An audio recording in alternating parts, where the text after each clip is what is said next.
ఏం పేదరికం? కాళ్ళు లేనటువంటి పేదరికం. గుడ్డివాడికి కళ్ళు లేనటువంటిది పేదరికం. ఇలాంటి పేదరికం ఏదన్నా ఉంది అని అంటే మరి ఏం కావాలి అక్కడ? దాన్ని బాగు చేయటం కావాలి. కుంటివాడు అనుకుంటాడు నేను ఆడితో కూడా సరిగ్గా నడిస్తే బాగుండును అనుకుంటాడు. గుడ్డివాడు ఏమనుకుంటాడు? వాడితో పాటు నేను కూడా మంచిగా చూస్తే బాగుండును అనుకుంటాడు. ఇవన్నీ మరి జరగాలి అని అంటే ఎవరు ఇవ్వగలరు? ఇచ్చేయని దగ్గరికి మనం వెళ్ళాలి. కాబట్టి అలాంటి స్వార్థ పరిచర్యలో మరి బ్రదర్ కంటే నాకు ఈయన పరిచయం లేదులే, కానీ పెద్ద అయిన అన్నగారు, అలాగనే సహోదరి ఉంది రత్న, చక్కని సహోదరి. ఎవరు లేకపోయినా అక్కడ సేవ ఆగిపోకుండా బండి నడిపించగలిగేటువంటి చక్కని సామర్థ్యం కలిగినటువంటి, వివేకం కలిగినటువంటి సహోదరిని ఆ కుటుంబంలో ఇవ్వడం కూడా చాలా గొప్ప విషయం. అందుకని నేను చెప్పదలిచాను. కాబట్టి బలపరచు నిమిత్తం, వాక్యమును బలపరచు నిమిత్తం ఇప్పుడు చెప్పిన వాక్యాన్ని అంతని బట్టి ఒకే ఒక చరణం పాడి ఈ కూడికను ముగించుకుందాం. యేసు నామము స్మరించగానే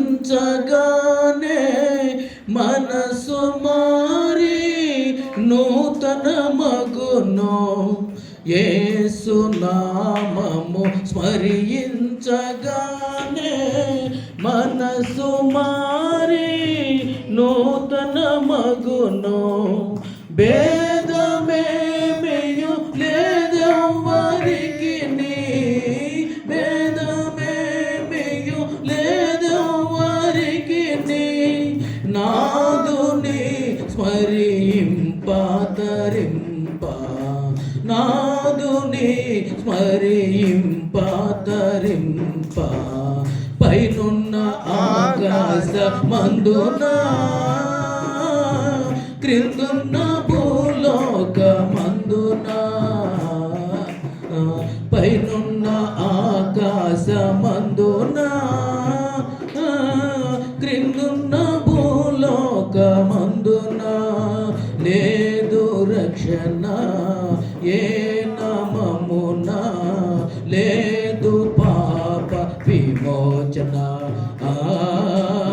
పైనున్న ఆకాశమందున. హల్లెలూయా.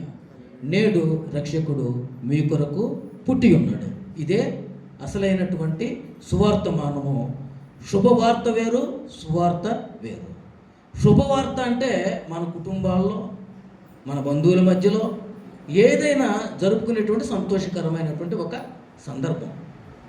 సువార్త అంటే ప్రజలందరికీ కలుగబోవు మహా సంతోషకరమైన సువార్తమానమును. నీకు నాకే కాదు, యావత్ ప్రపంచంలో ఉన్న ప్రతి ఒక్కరికి, ఎవరైతే ఆదాము నుంచి వచ్చిన వాళ్ళు చెదిరిపోయి ఎంతమందిగా వాళ్ళు విస్తరించబడిన ప్రతి ఒక్కరికి ఒకటే సందేశం, అదే సువార్త.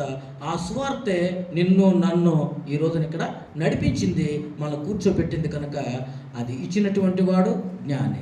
ఉదాహరణకు టెలిఫోన్ మాట్లాడుతున్నామంటే కారకుడు ఎవరు? ఎవరమ్మా టెలిఫోన్ కనిపెట్టింది?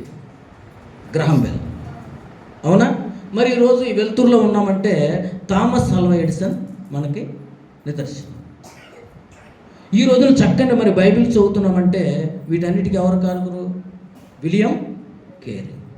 కాబట్టి వారందరికీ మూలం ఏంటి? ఏం కావాలి? ఒకటి కనిపెట్టాలంటే జ్ఞానం కావాలి. ఆ జ్ఞానానికి మూలం ఎవరు?